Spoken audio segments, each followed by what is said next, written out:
Welcome everybody, Submission Fishing Live. My name is Muto, your host. How's everybody doing tonight? Glad you could all be here. Another beautiful Thursday. One step closer to the weekend. Though I don't know how good the weekend fishing is going to be this week. What do you guys think? So we got in the house today. Jesse, number one. Oos, welcome. Leonard, welcome to the show. Saltwater Slayer. What's going on, man? Hopefully you get that rod. M1 inshore. It's a good rod, man. Big Water Yak, what's going on? TB Metal Art, welcome to the show. You guys want to know who TB Metal Art is? This is his art right here. Go check him out. Benny Marino, welcome to the show. Glad you could join us again. Benny, giving shout outs to everybody. I love it, man. Jessica Muto, Oos. Eric the Judge Lehman in the house. What's going on, man? Welcome to the show. Doug Rubin, welcome. Welcome back, Oos. Oos to you too. Jean Marie. Oos. Happy Pisces new moon. Salty Dangler, welcome. Oos. John J. DeJesus. Oos, get me a shout. You got it, dude. What's going on, brother? Glad you can make it. Pohu Kai, welcome again. Glad to see you. If you guys are in here, new to the show, and you're seeing people type Oos, basically just means they like the channel. They hit the like button. So if you could do that, we really appreciate it. It helps the show. Let everybody know we're on live, getting the algorithm out. I'm just here to talk fishing for an hour. I got some good stuff going on. We'll talk about some rockfish, some conditions going on, answer some questions. I think Coach Worf is going to come on. I know he wanted to talk about something last week, and then I hit him up. I think it was late notice though, but we'll see if he makes it or not. I think he's going to come on. I'm sure he's got something good for us like he always does. He's got the link, so we'll see if Coach shows up. That'd be good stuff. How's everybody doing today? Anybody go fishing? Last couple days were good, pretty warm, and then kind of cooled down today. And then of course we'll talk about that, like the Rockfish opener and all that. It's getting pretty hairy. In news, let's see if we have any news going on. Spotty Bowl's coming up March 18th. I just want to touch on that. I think we got 2 weeks until that comes around. So we've had a break since February. I haven't fished since January, at least for Spotty Bowl. I haven't fished. So that's coming up. Just letting you guys know. Mark your calendars. Get ready for that. If you're not in Spotty Bowl, you can still join. So you get 2 mulligans, which are basically 2 retries that don't get counted against you, and in your overall score. So if you still want to join, you don't have any mulligans left. You're going to have to fish the whole thing through. I mean, that's basically that's where I'm at right now. I mean, my first one was an abomination, and then I didn't fish the second round. So pretty much from here on out, I don't have any mulligans left. So hopefully I can make the rest of them. But there's still time to join. If you guys are interested, go to spottybowl.com. Check it out. It's just the local San Diego spotty tournament we do. It's good stuff. It's fun. It's a second annual, but hopefully you guys can join us. It's not too late. So if you want to join, go. Now's your shot. Other news, nothing that I saw in San Diego news-wise, but I did see something interesting, which was in let me bring up the page here. It was in a San Diego article. That's how I saw it. Usually when I'm skimming for the news and stuff for fishing news, it comes up. But we had let me bring it up here.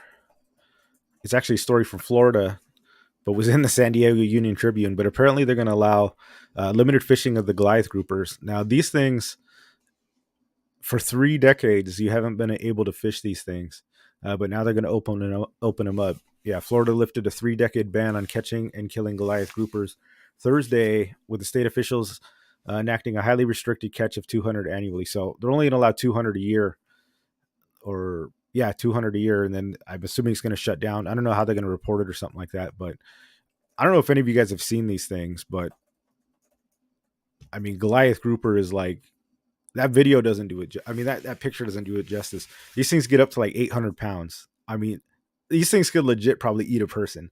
If you guys go look up YouTube videos or just look up pictures of Goliath grouper, I mean, these things are insane. Adults, I mean, 500-pound is like, that's not unheard of to see at all. And they get up to like 800 pounds.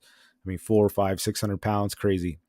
Even the small ones, are 60 pounds to 100 pounds. So just thought that was kind of interesting. I know it's not California. Yeah, I know it's not California, San Diego, but it is fishing news in general.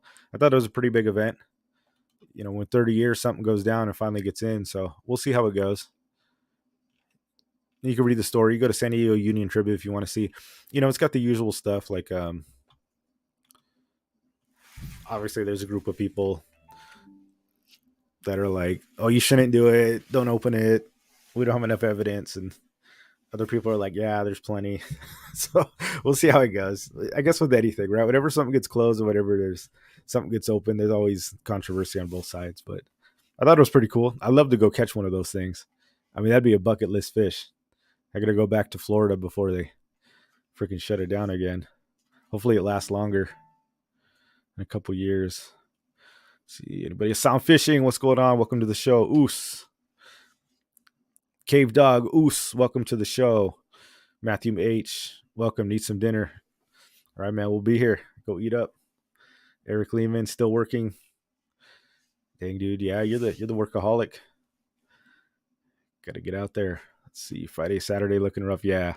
Fresh one. What's up? What's going on, man? Welcome. Graham Oos. Welcome to the show. Glad you could join us. Daniel Mendoza. Welcome. Louis Mendoza. Welcome to the show. Glad you could be here. Good to see you again. Oscar. Welcome to the show. And who? And Steven Mendoza. 2 Mendozas. 3. You guys all related? Or is it just a coincidence? Or is it all one account? Either way, glad you guys can be here. Let's see what else we missed. I think we got Oscar 636. Welcome. Everybody's starting to roll in here. Just catching up on the questions. Yeah. So yeah, we got the Rockfish opener. That was March 1st. So that opened 2 days ago. And I know everybody was excited to go out there. We had plans to go out Saturday, but the trip got canceled. And if you guys want to, and make sure your trips are still going. I know some of you guys are going out on Rockfish trips. Probably if they're larger boats, it's okay.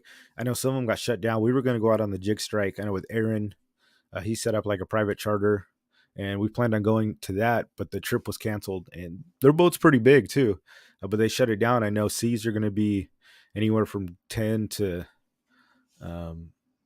like 12-foot seas, maybe even more. I know the wind's going to be pretty harsh too. So if you guys had trips planned, I would double check that.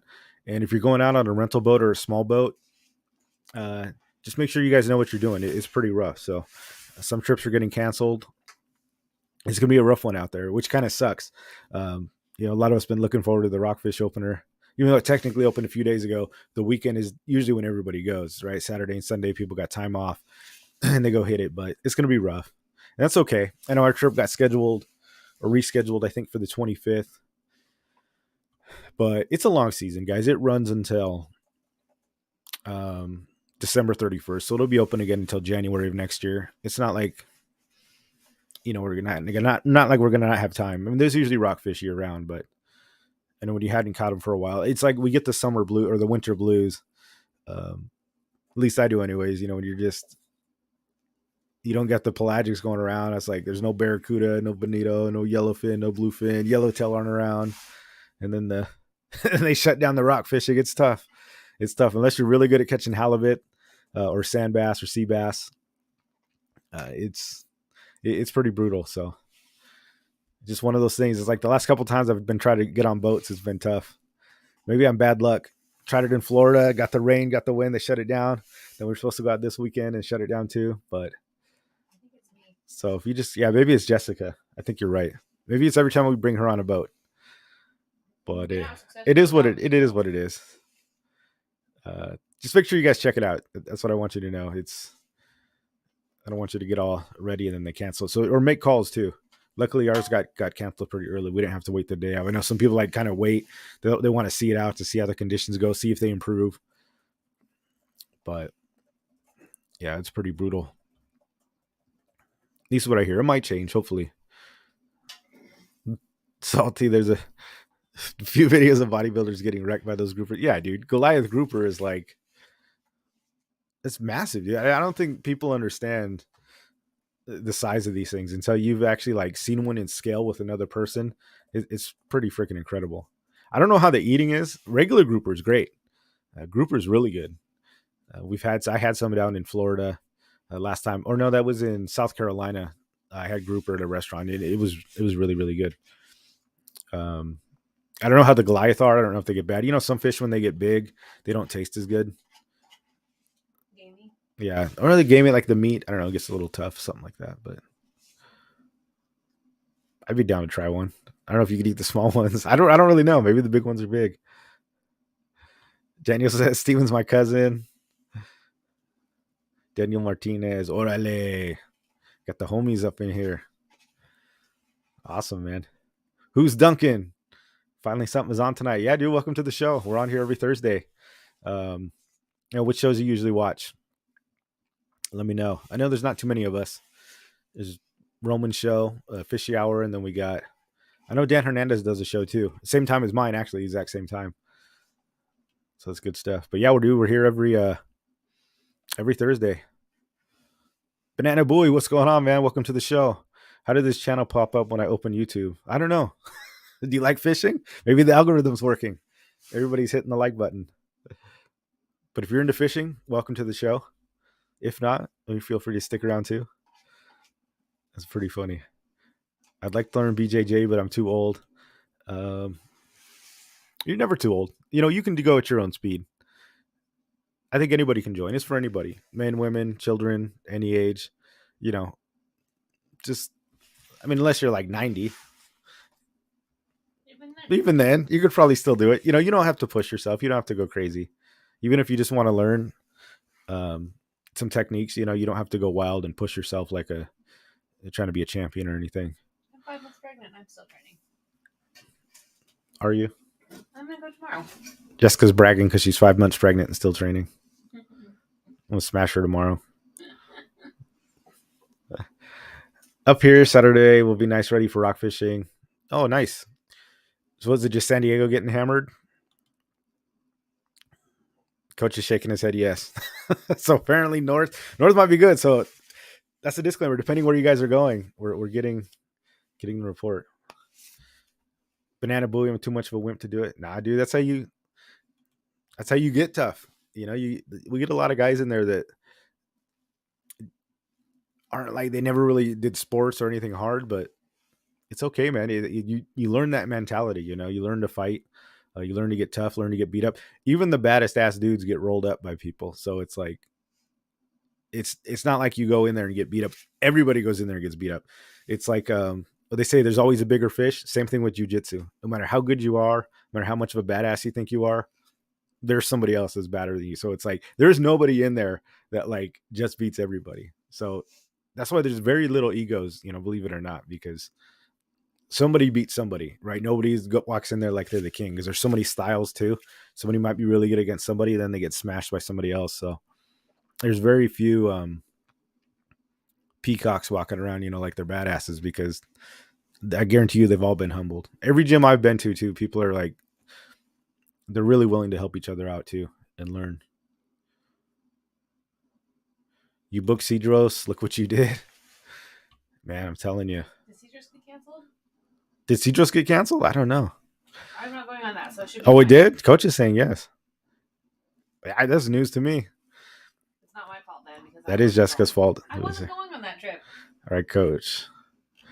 Coach, you ready to come on? Coach is in there shaking his head. All right, guys. If you guys don't know Coach Worf, he's Worf TV on YouTube. Welcome to the stream. How are you, sir? Oh, another day living the dream. Getting over being sick still, but doing all right. Still sick? Well, it's just kind of the lingering cough and the gut pain a little bit from last week. But I mean, I'm okay. It's just nice. You'll hear me coughing tonight for sure. Well, how are you aside from the sickness? I've been doing all right. Good. I was going to retreat from this storm and go out to the Imperial Valley, but there's a dust warning out right now till Saturday afternoon. So that's crazy. So the storm just hitting San Diego? It's plowing into the valley out there too. It sounds like it is. Oh, interesting, but mostly south, huh? Yeah, but the weather up north is supposed to be a lot nicer. They're going to get some protection from the Channel Islands that we're not going to get from this swell coming up. And I'll show you on the forecast what they're saying is going to happen anyway. Yeah, well, let's check it out. Yeah, and before we really get into it, you and I have talked a little bit about it. But before we go and explore these deeper waters from kayak or boat or whatever, we kind of need to understand how the waypoint system works a little bit, because it's not intuitive, not at all. No, It's I don't understand half what I'm looking at, to be honest with you. The whole thing is they made it the minimum enforceable. And this is what for everybody listening.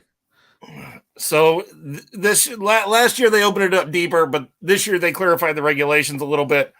Told us a little more depth for the rockfish. Depth of the rockfish, the federal groundfish, actually, other than the ones exempted in the regulations. Okay, so the exempted ones are like curlfin sole, Dover sole, sand dabs. I think some of the sword spine fish or the spine. I forget what those things are. This weird fish that only gets 12 inches long.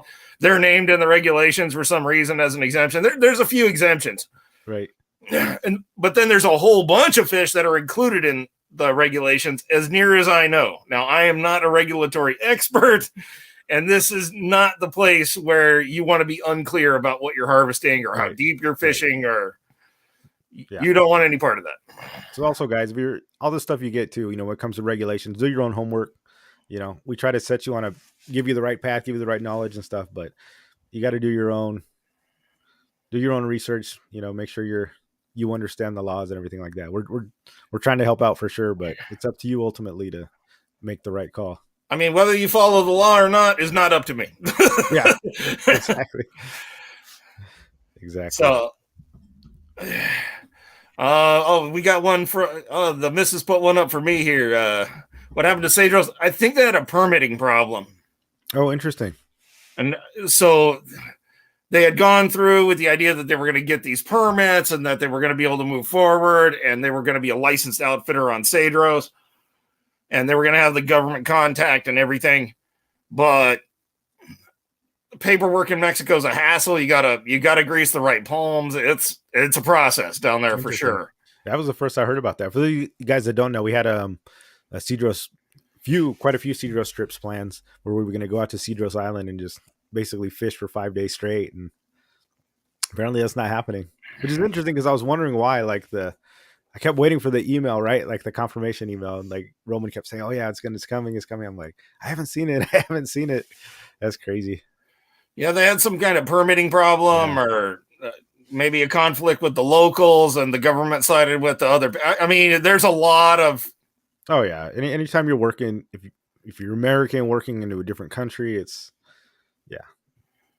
You better have your ducks. You better have your ducks in a row before you even talk to the first government official. The people on the ground where you are had better have your back, because if they don't, that can be an insurmountable hurdle for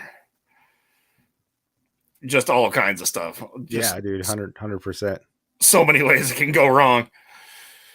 Yeah. So you want to kind of get into this a little bit? Yeah, definitely. All right, let me see if I can. That and that and that and that. Am I sharing? Yeah, anytime. All right, let me bring it up here.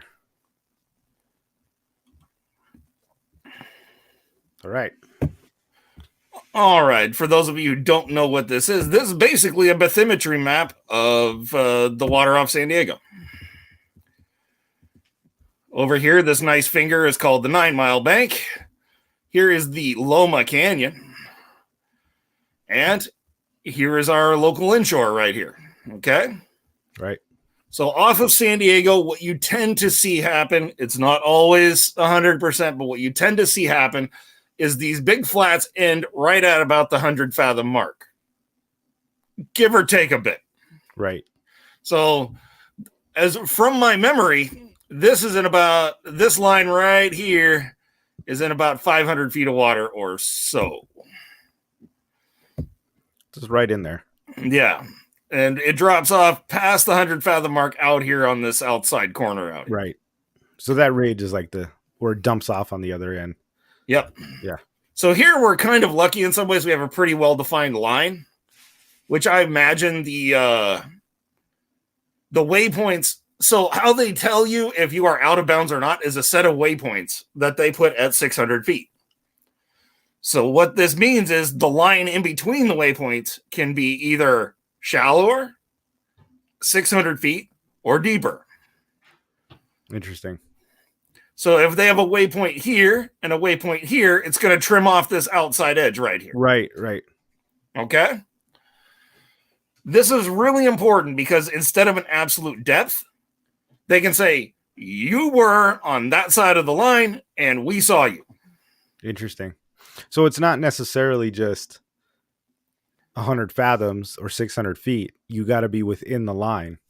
So even if you find a place and you keep going west, if you're outside the line, even if it's like 400 feet, that's still out of bounds. Is that correct? Yes, you're still going to be out. You still could be out of bounds. And I'll point out an SD Fish post in a minute where one of our members, a very knowledgeable guy, a guy I would trust honestly with my life in a heartbeat, where he points out that one of these areas in North County, it's in one of the marine protected reserves or whatever up there, right? The SMRAs, right off Encinitas, probably. Yeah, right outside. I imagine it's Swami's he's talking about. I don't know that for sure, but he talks about one of the lines crossing water that was as shallow as I think 328 feet or something. Wow. So you really kind of have to pay attention, and if you have any doubts, just don't. Right. So those of you guys that don't know what he's talking about, there's a bunch of coordinates. So they run along that ridge. I know you can't see my mouse on my thing, but there's a ridge here just outside. There's like an imaginary line that's created. So what he's saying is, even though we can legally fish 100 fathoms or 600 feet for the rockfish, that if you're west of the line, you can't fish there, even if it's, so they made a boundary line basically.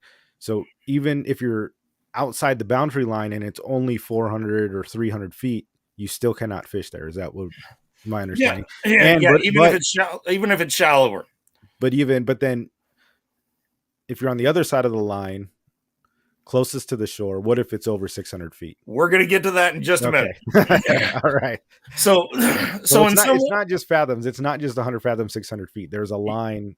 There's a line that they're going to follow. Okay. So I would, if it were me personally, I'd be really careful on like these outside corners where it sticks out, because that's the most likely place for a line to be east of you in less than 100 fathoms of water. And is this line kind of what they were like basing their? It looks like it. I mean, I know that one image you sent me, so it looks like that line is what they were kind of using as the guide for their boundaries. That's probably the idea, roughly. Basically to conserve cow cod, because I mean, you get guys fishing out here on these big stones out here, they'll be catching cow cod. Right. But also keep in mind that the 9 Mile bank is obviously going to be west of this line, right? Right. So even though this water here is 468 feet or whatever it is on this point, you can't fish there because it is west of the line. Interesting. And was that the same as last year, or is that new? Or it's the same, but they were like, but the judges were seeing lots of, I think the judges were seeing lots of anglers saying, well, what are you talking about? It's only fishing in 560. Right.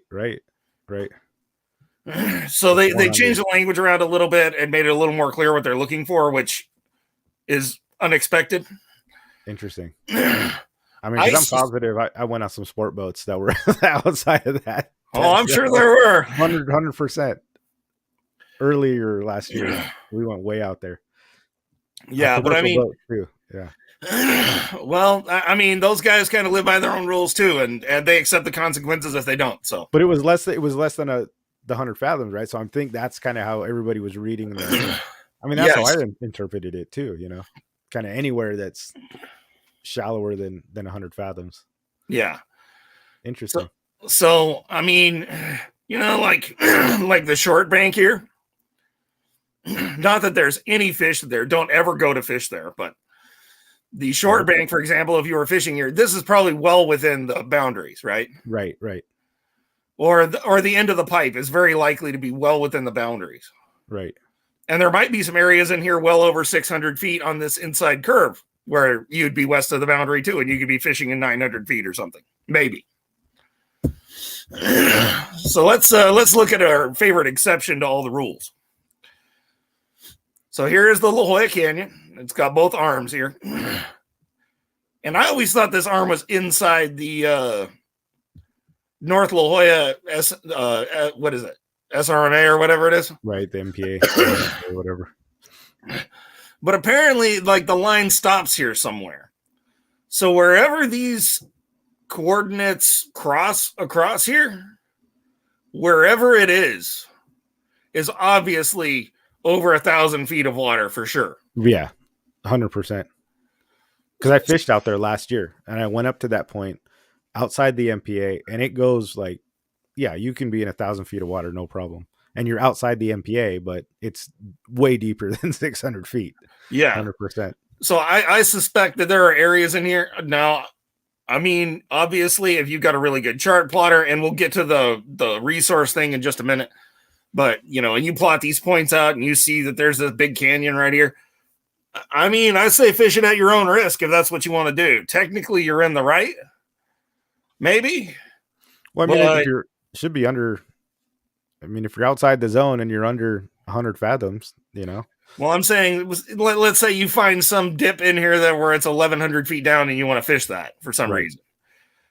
I think you're inviting trouble. Yeah, 100%. I think you're begging for it a little bit. Yeah, I think you still have to remain within the 100 fathom rule. Well, technically I'm east of the line, so I'm in the. I mean, it's not a line I would try to push with. But is it everything? Does the rule state east of the line?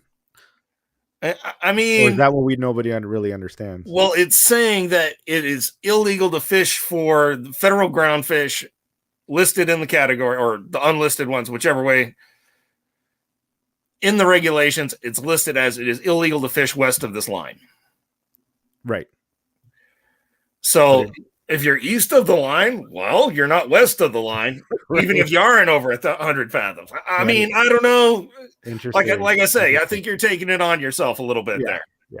I probably wouldn't fish deeper than 100 fathoms, even east of the line for sure. Yeah. So, I mean, yeah, there's probably some exceptions, and, you know, you might find some really great black cod bite or something out in, 1,200 feet of water where it just enters the line by, Right. But keep in mind, too, that they're saying that it's where you are, not where the end of your line is. Oh, interesting. So yeah. I don't know how that would really be interpretable in front of I mean, if you were on the line and your line was. Yeah, it drifts way in there. That's crazy. So, I mean, just use some common sense, protect yourself. The department's a real fan of writing tickets and letting you try to fight it off later. Yeah. Especially out there especially in La Jolla. Yeah. It's better just don't. Just stop. But it's important for us to know that what they're looking for isn't a depth, it's a set of waypoints. Right. And you could be in the violation shallower in theory. And you might not be in the violation deeper, although I think that's a really bad idea. Right. That's interesting. That's crazy. But I just want to make sure somebody covered it so that when people ask me questions, I'll be like, watch this video and pay attention to what I say. Right. Yeah, because I mean, I think last year, I don't think anybody was worrying about the line. I think it was all depth, you know. And I mean, and that's really easy and convenient for the kayak guys. But what happens if you drift outside of the line and you're still in less than 600 feet of water? Right. They can write you a ticket. They'll be in the right. Yeah. And it's up to you to try to. Yeah. So you got to navigate it. That's interesting. That's good information, because I really wasn't aware of that, or really I didn't understand it too much, you know. Like I said, in a kayak, it's not that big of a deal. We're not going to get out that far anyways, but definitely on the boats, even little private boats, you know. Oh, yeah. You can be up against the line and maybe not even know it if you were unaware. Yeah. Easily. So, I mean, just have a little common sense, and, common sense cannot be overstated. A little common sense, a little courtesy to the warden when he walks up on you or drives up on you in the boat. Yeah. Of course. It goes a long way. Yeah. So here's the post I was referring to on SD Fish. Let me see here. So, and this is actually supposed to be the 600-foot curve right here. Interesting.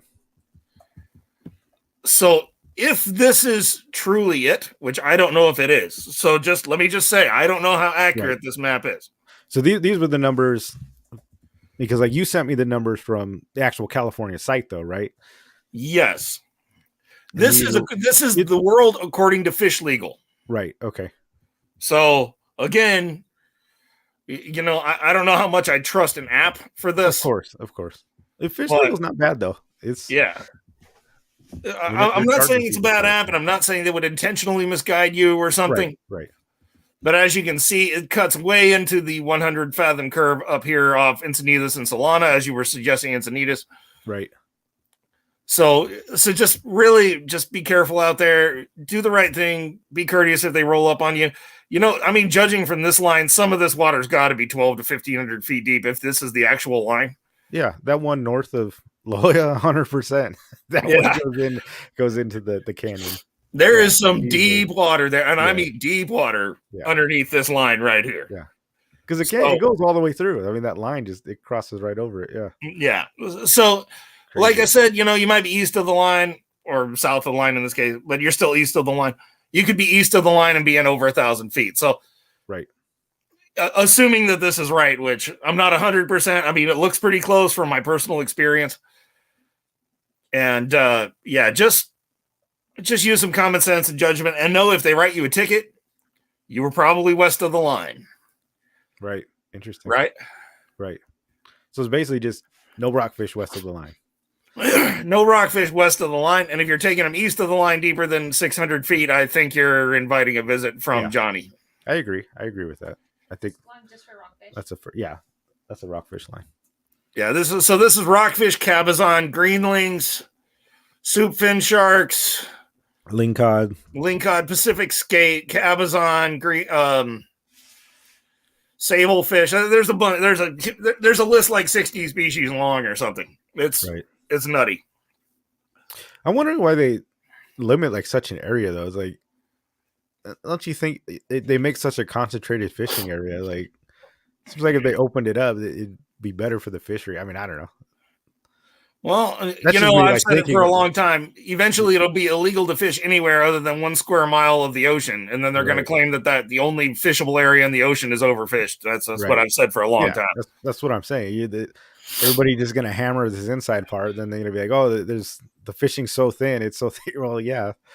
Well, no joke. Not if you opened it up, like you wouldn't have these content. Yeah, everybody hits. That's the problem, though. Everybody hits these same spots. When you limit it, it's like there's only so many places to go, so everybody just beats them day in and day out. And well, my thing is, if you want to say no commercial fishing or no pay for no hire fishing or something, and you want to block off a chunk of the coast, but you can't fish from shore. Now that's to me, that's just ridiculous. I'm sorry. Yeah.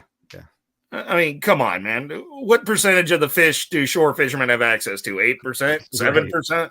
Probably not even. Yeah. And then what percentage of those are actually being caught? 1%? 0.5%? I mean, there's no appreciable harvest. So you're not saving anything. You're just limiting opportunity. Yeah. That's crazy. Yep. I digress. Anyways, so if you want to see what this list, okay, so this is SD Fish right here. It's under one of the general fishing posts under saltwater. If you want to see what the actual coordinate list looks like, it's this one right here. I was trying to get an example of a line to show you guys exactly where it would be, but my Google skills are not on par. So this is the actual list. This is on ecfr.gov. That's also in that same post on SD Fish. Right. And you could just if you had a chart plotter and you could rub 2 nickels together, which I can't, you could plug all this in and you can see exactly where the line is. Yeah. I know you sent this to me and I was like, did somebody really like put all these coordinates in like one by one? They sure as hell did. That's crazy, man. Because you guys don't know, this list goes like when you scroll, this is like the tip of the iceberg. I scrolled up and down on this thing. It was like, there's no way. It's like, I cannot put all this in. Yeah. I mean, it's got every waypoint between Mexico's border and Canada. That's crazy. That's nuts. I mean, somebody gets paid to put it in, I guess. Somebody made real good money entering this. And if they found a shortcut, they made real good money and took a nap. Crazy. Cave Dog says go 12 miles out in its international waters. That's only true if an EEZ hasn't been applied for, which is to say, not California. That's funny. But for San Diego, we're looking at this 32-degree stuff right here. These are the ones you need to know. Yeah. Okay. Interesting. So for God's sake, stay east of the line. If you're going west of the line, make sure you don't have any rockfish, greenling, cabezon, sablefish, etc., etc. Yep. Man, that's great. That's good. I mean, because that cleared up a lot for me, for sure. Yeah, well, and it's not a perspective your average angler is going to have. But Right. the DFG is like, well, how are we going to enforce this? We can't just say 600 feet because then it's how do we tell the judge that this guy was in violation? So instead they said, well, you know what? We'll just take the coordinates. We'll make a line. If they're west of the line, we'll just call them violators. Right. That's trash. I mean, from an enforcement standpoint, it makes it easier for them to say, hey, this person is in violation 100%. Right. Now, is it always going to be fair? I mean, the law is never fair, but yeah, it's just bad because I know there's places that's less than 600 feet. Yeah, east of the or west of the line. So yes, it kind of like up there off Encinitas, that should be out at the edge of the MPA. Yeah, but it isn't. So how what would be really nice is if they had consistency between the MPAs and the regulations. That's what would be. I mean, at least have the two agree. You know what I'm saying? Yeah, it makes too much sense though. We don't do that here. But anyway, the latitudes we're looking at for San Diego are 32. 33 is kind of like North County, and then it goes up from there. But and keep in mind, this is not that many waypoints. I mean, that's 13 waypoints for pretty much all of San Diego County. So there's going to be discrepancies. I can guarantee you. For as long as they are, you get those long straight lines that just cut everything off. Exactly. And like I said, that one in La Jolla, if that was an actual representative example, holy cow. Right. There's got to be at least 1,400 or 1,500 foot water in there, if not 1,800 or more. Yeah. So, anyways, well, you want to do the forecast and just look at some dock totals real quick? I've got them up. Yeah. Do it. So here's our 7-day forecast for La Jolla. Small craft advisory out until Sunday evening. Yeah, look at that wind, man. That's brutal. Yeah, the wind is going to be pounding. The surf is going to be big. It's just stay alive, people. Know your conditions. Safety is no accident. I know it's cliche. The old hanger in the factory that says there has been 5 minutes since the last accident, but that's crazy. I mean, just really, people, I get it. It's opening weekend, whatever. Just just put it on wax and think about what it is you want to do. All right. Noel wants to know if you can still fish swordfish. Swordfish? Yeah. As near as they were talking about swordfish regulations, because now people are actually starting to target swordfish. I haven't heard them passing any sweeping changes. I think your limit is still 1 per day per angler. Yeah. They were talking about 2 per day per boat. Yeah. Basically, the line we're talking about, Noel, is for rockfish. It's for rockfish and federally regulated groundfish. Leopard sharks, soupfin sharks, angel sharks. You can still go out there for your bluefin, your yellowfin. Your bluefin, yellowtail, all that stuff is exempt. All the pelagics are exempt. Just the rockfish line. Yeah. So you're still good on all that stuff, for sure. You want to go fish bluefin at 1,500 feet, you have my blessing. Please don't ask me to clean a 400-pound bluefin for you. Oh, my gosh. Don't bring it to my house. Don't be like my friends and throw a 7-foot shark over my fence at 3 a.m, okay? Don't do it to me. Awesome, though. True story. It happened, actually. That's awesome. So let's look at a few dock totals here. I looked at them earlier. Yeah. Rockfish, whitefish, sculpin, a few sheepheads, some sand bass, calicos. Up north, of course, you go up to like Ventura or whatever. And this, 439 Yeah. rockfish. For 50 people, Yeah, for 49 50. anglers.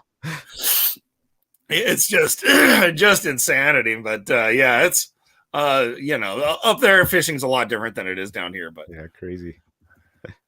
oh man, Monterey, 300 sandads for 13 people.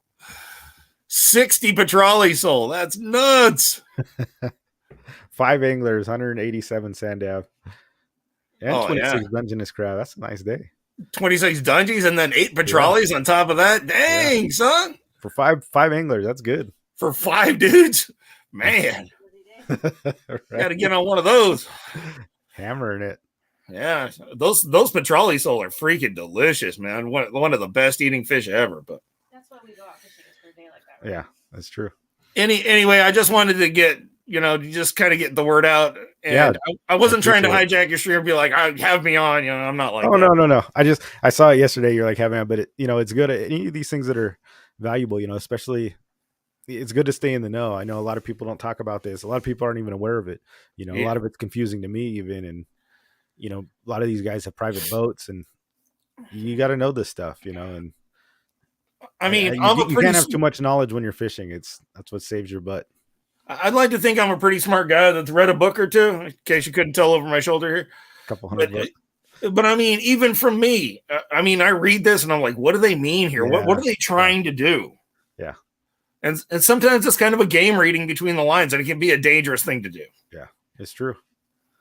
That's awesome. Well, I appreciate it. Thank you for coming on. Yeah, you betcha. Thank you for having me on, sir. I appreciate it much. Where can we find you? Wharf TV. You can find me over on SD Fish. I'm worthless over there. Actually, if you make a post, I'll see it and I'll annoy you. And yeah, I'm like a bad odor over there. You can't escape me. My mom in the chat said in the mid 70s, there was no restrictions. We fished rock cod with long lines with 20 hooks. Yep. I remember when I was a kid, and she was living the dream. not the 70s. So this would have been early 80s, early mid 80s. We'd have 25 hooks on there and one of those big steel window weights at the bottom, carrying it down, and we would fish these pinnacles out off the ends of the Coronado Islands at 12 and 1,400 feet of water. Let me tell you, man, you're reeling up rockfish with 5 pounds of steel at the end, or 8 pounds, however much a window weight weighs. And you're reeling this thing, and you had this rail plate, so you could put the rail on the rod and just crank with your free hand. That's awesome. And you'd get them up to a certain point, and then you'd have a hard time keeping up because the swim bladders would all be expanded, and they would be lifting 10 pounds of weight up from the bottom. Coming up quicker. Yeah, that's funny. Yeah. Good stuff. And they would pick up speed as they went too. You better hustle and get it on there before they fall off the hook. Yeah. Yeah. Great. All right, Coach. Well, thanks for coming on. I appreciate you. Thank you for the knowledge. All right. Take care of yourself, man. Right. Take it easy. You too. Thank you. All right. Peace, dude. Coach Wharf, everybody. Thanks for having him on. You can find him Wharf TV on YouTube. Good stuff there, man. He's got tons of knowledge, and he's like a coach is he's like a student of the game, right? This guy, I don't know, he lives, eats, and breathes fishing. I mean, he's on every forum you can think of. I mean, he's on there. You go to SD Fish or any of these forums and you leave a comment, Coach will be on there commenting with everybody. Like, the dude is in the know when it comes to that stuff. So it's interesting, and that's really good to know. And I know it's confusing. Like Noel, yeah, you're still confused. It is confusing. Basically, that line that he showed is the rock fishing boundary. So just to simplify it real quick, they moved the fathom to 100 fathom with, I think, last year or 2 years ago. So then you could fish up to 600 feet, 100 fathom, 600 feet, same thing. But people were going out further west.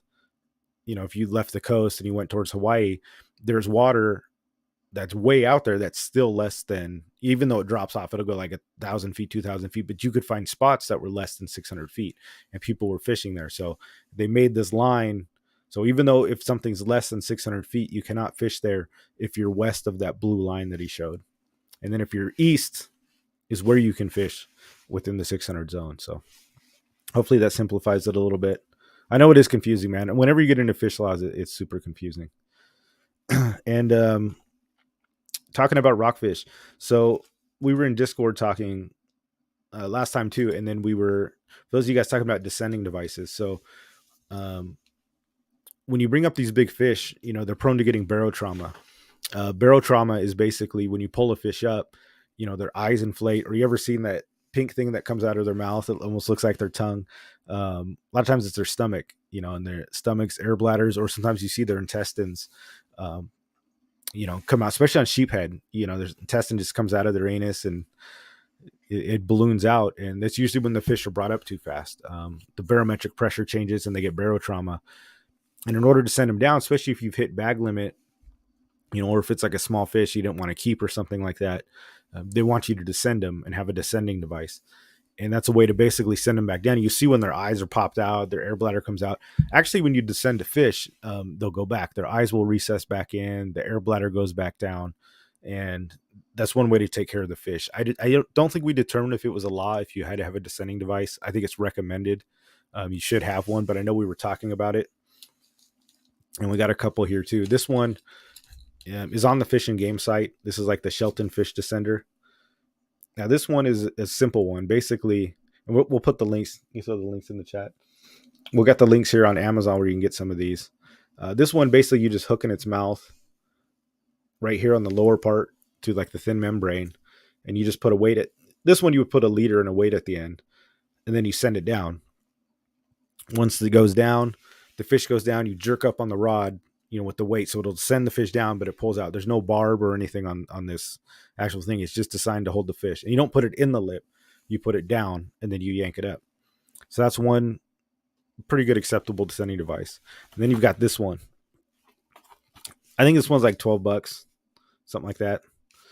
Pretty inexpensive. And then you got something like this. You got the Sequelizer. I know Sea Samurai Kevin Nakata was talking about this one, and what I like about this one, it's definitely more expensive. I think this is probably around the $40, $50 mark. But it's got the lip gripper. And this one, you can actually set the depths, 50 feet, 100 feet, and 150 feet by twisting the top. So it clamps down on the jaw. You send it down, and then when it hits, there's actual like a pressure sensor, like in the springs and stuff. So when it hits, if you have it set at 50 feet, the jaws will open and the fish will just swim away. If it hits 100 feet, same thing, or 150 feet. So this one, like I said, is a little more pricey option, but it's nice. This is definitely a nicer version. Because you don't have to worry about jerking on it. The only thing that you had with like these is sometimes the problem with the cheap ones, while they do work and is better than having nothing, is sometimes it's hard getting the fish down with this. I can't tell you how many times I've like put this in the mouth and you go to set the fish and the fish falls off of the hook thing before you even get it in, or you got to drop the weight in the fish at the same time. Once it's in the water and it'll push down, but I can't tell you how many times the fish have like fallen off of this thing. I've had such a hard time trying to get fish in the water just because they keep slipping off the hook. With the lip gripper, just throw it on the bottom lip and it'll open and deploy itself at a certain depth. So definitely look into something like that. You should have one. And I know one time I was stopped by Fish and Game in La Jolla, and it wasn't Fish and Game. It's the people that do the surveys. They work for Fish and Game, and they'd asked me if I descended the fish, and then they said yes, and then they asked if I had a device. They weren't like, I don't even think those people can cite you tickets or anything, but they're definitely looking for that, and I'm sure it's going to be law pretty soon. But even if it's not, it's good to have. You don't want to pass by those boats that have the trail of 1,000 fish floating upside down, because a lot of times they don't swim back by themselves. They're just not going to make it. The old school way, one way to do it was people would pop the air bladder. Either you stab the fish in the air bladder on the side, or you puncture its stomach that's sticking out, stuff it back down its throat, and you can send it down. Or skin hooking a fish with the hook itself. So basically, take the hook that you've sent it on, you like stick it in the corner of its mouth or somewhere thin, and then basically send it down, the same thing, and jerk it up. But I've done that. It's hit or miss, because I've gone to jerk up on the fish to get the hook out, and you set the hook again, or the fish swims back on the hook, and it's like you reel it up again. It's a pain in the ass. So I recommend just get a good descender, especially if you're going to do a lot of rock fishing. I would definitely invest in it for sure. I don't think you can go wrong with one of these ones. I think, was it $40, $40, $50 for the Sequelizer? It's not that bad for what you're getting. I think it's good stuff. So Cave Duck says, Descending devices have been regulation in Washington for years. Rockfish on the boat, you better have a descender. Yeah. I'm pretty sure that's coming too. It's just a matter of time for that hits California.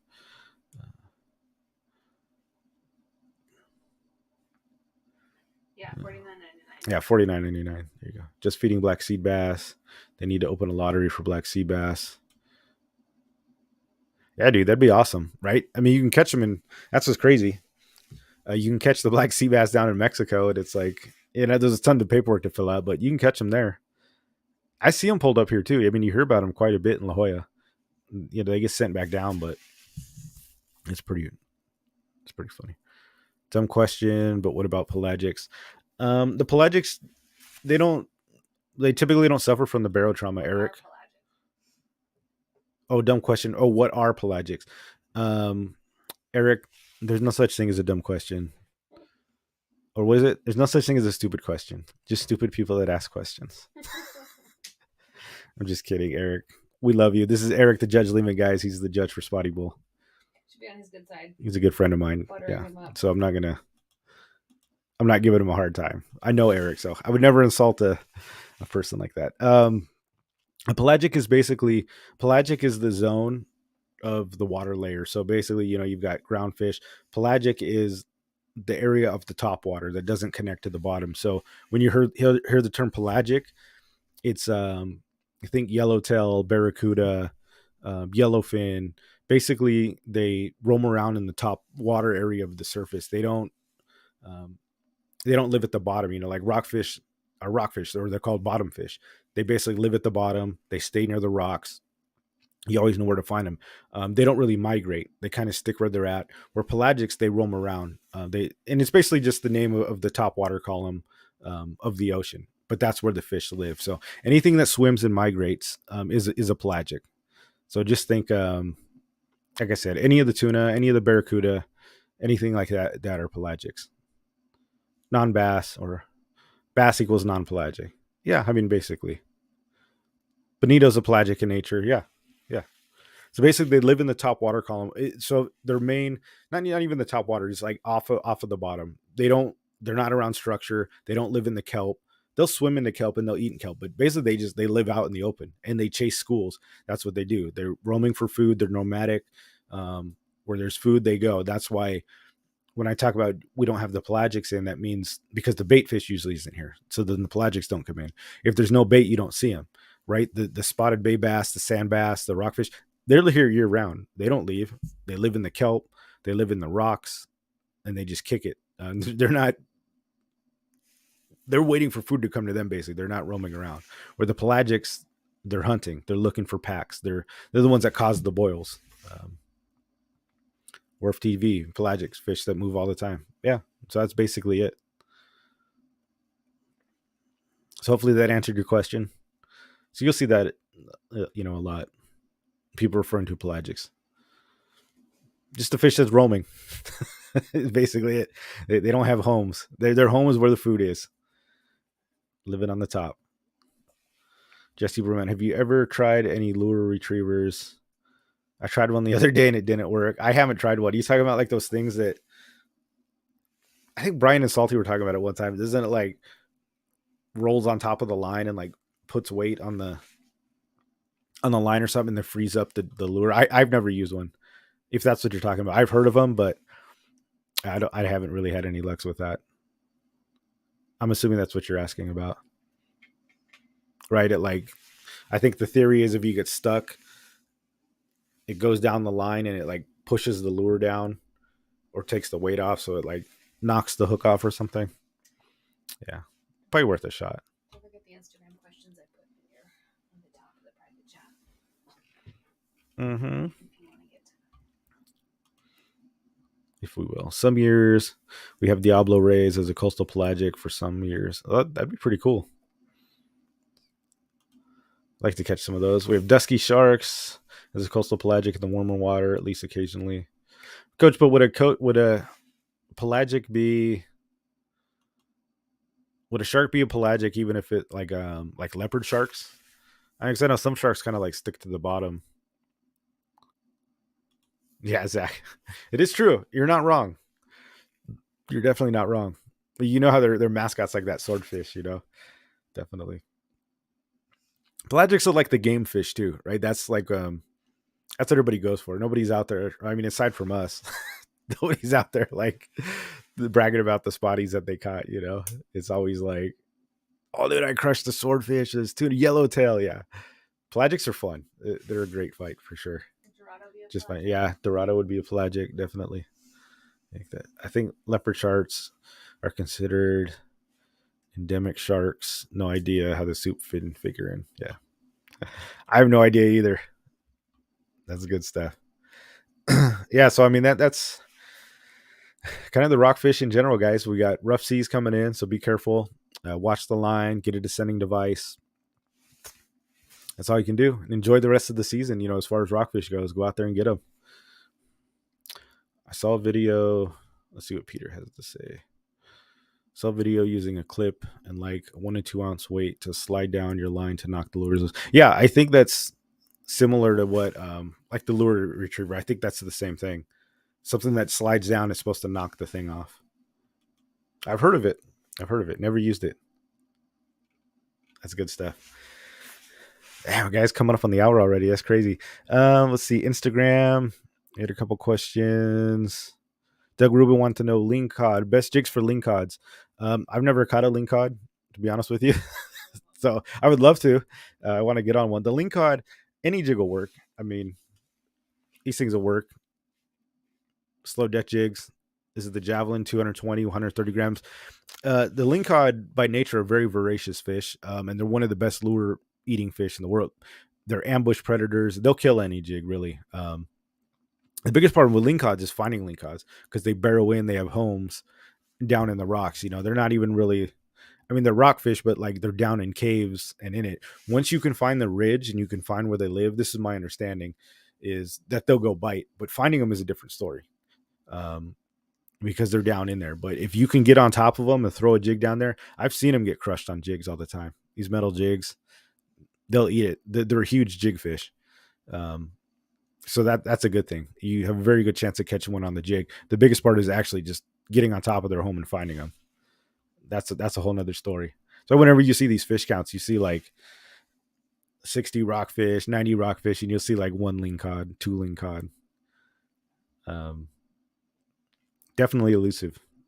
So I don't know for sure because I can't tell you firsthand, but I know they'll eat the jigs. Big diamond jigs, yeah, dude, 100%. That's what I see them crushed on a lot too, and I've seen them caught on the slow pitch jigs as well. Yeah, any jig they'll eat. They eat rebar pretty well too. That's funny. Fish are so stupid. Wantlings, send a filleted rockfish carcass to the bottom. Oh, interesting. So just fillet it, keep the meat, and then send it down. Dude, that's a win-win. That'd be a double kill. They eat sand dabs and sole pretty good too. Yeah, I think you were telling me that as well. And I sent down a sand dab in La Jolla last year, and I just got a big ass sand bass, which is pretty cool too. But they smoked that thing. Yeah, that sand dab got crushed. Better in colder water. Yeah, dude, they kill them up there for sure. They are definitely, yeah, they're a lot more prevalent up there. Like the greenlings, kelp greenlings and rock greenlings. We really don't have those down here at all, but definitely different fish. Southern and Northern California for sure. That's good stuff. What else do we have? Day trip tips. Who was that? SoCal Angler? He wanted to know full day trips or full day tips. If you're going out on a full day boat, I would just say know what you're going out to catch prior to going out there. One thing you can do is find out what boat you're going on. Say you're going on the Malahini. We know Coach Bill or not Coach, Captain Bill. If you're going on the Malahini, for example, go see what they caught the day before. And that'll usually give you an idea, or look at the last few days. You can usually look at fish counts and find your boat, see what they've been catching. If it's yellowtail, you got a pretty good chance that they're getting a yellowtail. That's not to say that it won't change within a day's notice, but usually you'll see the trend if they're on the bluefin. So just be prepared. Don't go in there thinking you're going to catch one thing, but the trends, don't go in there thinking you're going to catch cow bluefin when the trend has been a small yellowfin or a yellowtail or something like that. So just check the fish count. And then when you get there, it's important to go into the tackle. There's always a tackle shop. If you go to Fisherman's Landing, H&M Landing, Point Loma, go into the tackle shop there because they'll have the fish counts on the board, but ask them how they were catching them. So they might be all on live bait. Say they were catching bluefin tuna, and you can see, oh, they caught 30 bluefin tuna yesterday. That's great. But you also got to know how they were catching them. Were they all on the surface boiling, or were they 200 feet down?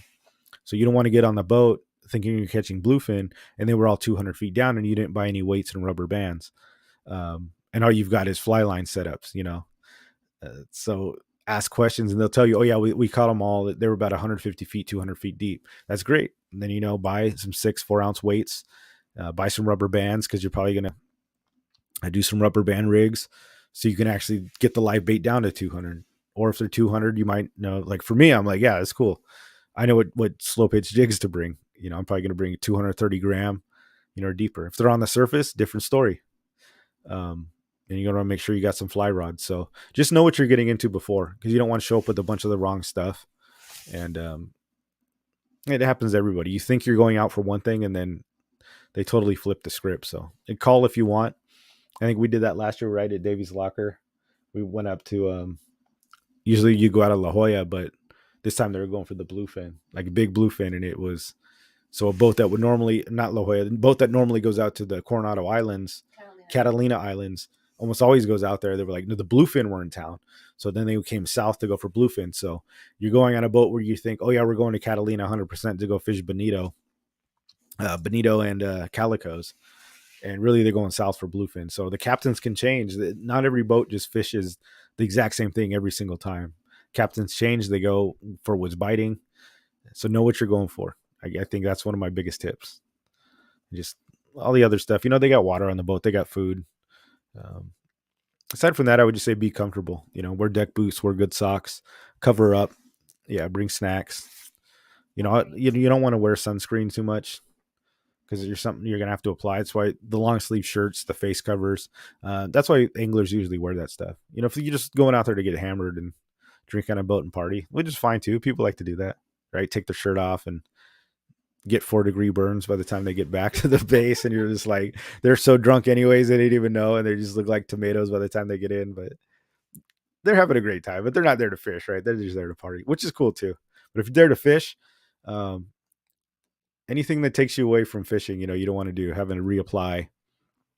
Just get a face mask, put on a hat, wear a long sleeve shirt, put the hood on, long pants. That way you just hammer it all freaking day and you're not having to really worry about the sun. How many rods would you bring for a full day trip if it was just you? How many rods would I bring? If it was just you. If it's just me, I'm probably 4. If it's the two of us, 8? The two of us, yeah, like 8 or 6. Because we share rods. So we don't have to bring as many. We're usually not fishing the same thing, but right, we trade off. Yeah. Would you bring a lot of rods though? I do bring a lot of rods. I need a dodo this year. When is the Submission Fishing Co. overnighter? Yeah, we're definitely going to do a trip. I don't think we're going to do an overnighter. That might be too much for people. We'll definitely do the full day for sure. But I'm down personally to do an overnighter. Cal, let's go do it. I did one with Dave Rage last year. It was fun. We went way down to Mexico. We got on him, dude. It was awesome. Slow death jigging, bunch of yellowfin, dude. It was great. It was fun stuff. The drunks are fun to watch, dude. 100%. That's like some of the most entertaining stuff on the boat, dude. That's great. Captain Dan, what's going on? Didn't see you here. ANH. I made a career out of it. Oh, all-nighter hider. That's funny. What, the drunks? The drunk party? You know, you share rods. Yeah, he made a career of being drunk on a boat. That's funny. Hider, funny. Comedian. Go build a business or something. Favorite heavier slow pitch rod? I use the Phoenix Titan brand. That's pretty much been my go-to. Looking them up. Yeah, the Phoenix Titan slow pitch. I've got a Phoenix Titan long fall. The heaviest one I think they make, though, that I have, it goes up to, I think, 350 grams, which is pretty heavy. But when you're going for some of these bluefin, dude, you need like 600-gram jigs. It's freaking crazy. At that point, I don't even know who makes a slow pitch rod like that. You're just throwing them on a boat rod and working it. But yeah, check those out. Phoenix Titan slow pitch. I know a lot of people make them, different rods. Those are the ones that I use personally. I've pulled in yellowfin with them. They've done well, dude. Great. Got some pretty big fish. Coach. Got to the point where I would take 9 rods. That's on the point. a Half day, including a couple. Yeah. That's savage. Sometimes I pull up and I've got like 6 rods, and you're just like the deckhands are like, this guy. He's one of these. He's one of these guys, where I've got the like just the whole setup. But everybody does. A lot of people do. Yeah, it's whatever. You don't want to be without a rod, right? Especially if something changes, where you're out there fishing yellowtail or something, and then the cow tuna show up. You don't want to be the guy that doesn't have a setup. You'll be glad you grabbed that freaking broomstick with the huge reel on it. At least I am. Really want an overnighter this year. Yeah, we definitely got to do one, Zach. Overnighters are the bomb. TV Metal Art, we had a drunk steal some stuff and had to come in from San Clemente to drop them off at the Coast Guard station. Dude, that's brutal. Yeah, that's not the fun drunk. That's brutal, man. Drunk like our Dave. Yeah, a boat is not the best location to try to steal things, right? 100%. Like, where are you gonna go, dude? Where are you gonna stash that stuff? That's funny. That's drug that you can't reason with the drug. Some of these people get so far gone, it's like they can't even be reasoned with. It's pretty funny. That's hilarious, man. Good stuff. Well, yeah, guys. What's that? The swole-mate? SoCal Angler want to know if he could be my swole-mate. Yeah. On Instagram. Yeah, dude. Just you gotta get the back of the line. I mean, the applications for those, it's huge, dude. Everybody wants to be my swole-mate. Not saying you can't be. I'm just saying there's a lot of demand for that. Also, earlier there were a few people talking about BJJ. Maybe invite them to come to Alliance sometime. Oh, people on BJ. Yeah, if you guys are interested in BJJ or you train or you want to, you always come up to Alliance up in Carlsbad.